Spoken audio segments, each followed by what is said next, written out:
How is it going, guys? On this week's 2-Minute Tuesday, we are going to be talking about how to properly tow your car.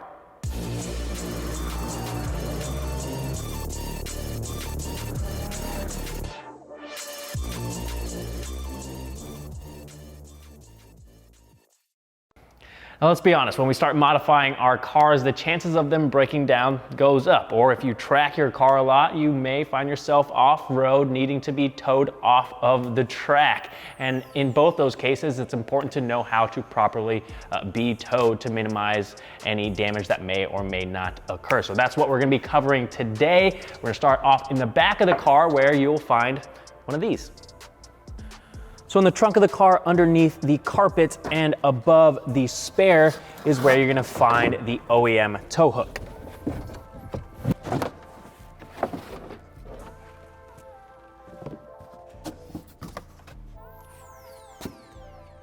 This is a pretty common location for the OEM tow hook. So whether you have a WRX, SCI, Forester, FRS, B, or Z, this is pretty much where you're gonna find the tow hook.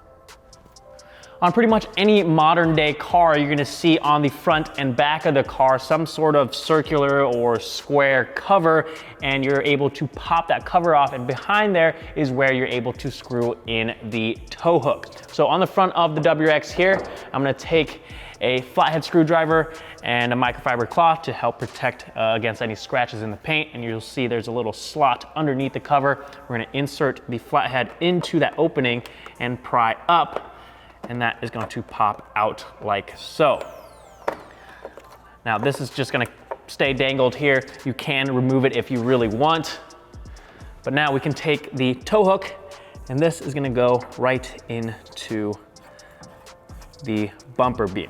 Now we have a SubiSpeed front mount intercooler installed on this car, so it doesn't have the OEM crash beam, but this kit does come with an aftermarket one that includes a place to thread in the tow hook, which is very important. Some kits don't include that, so keep that in mind if you are going with a front mount intercooler kit.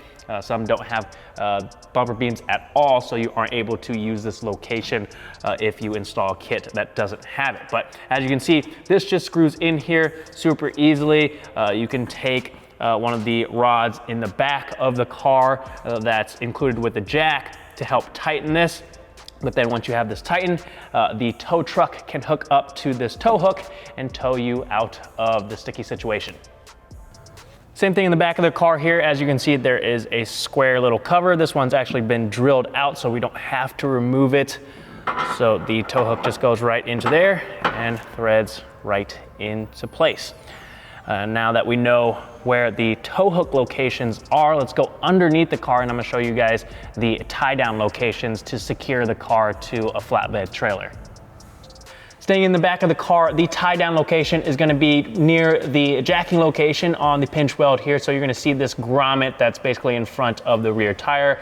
You just take that grommet out like so, and a J hook or T hook can go right in here to help secure the rear of the car.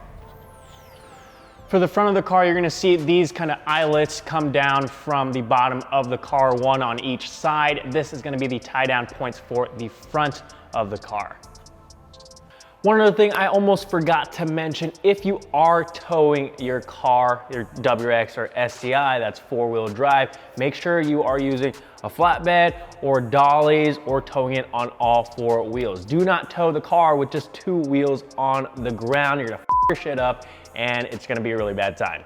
So those are the towing and tie down locations. Now, if you're actually using a tow hook to go to the track or tow someone else or yourself out, make sure it's one that is properly rated for the amount of weight you're towing. Don't just go out and get a cheap one on Amazon or eBay that might break or fail on you, causing damage to your car, or worse, injuring somebody. Get something that is meant for actually towing, something like this Raceseng tow hook here.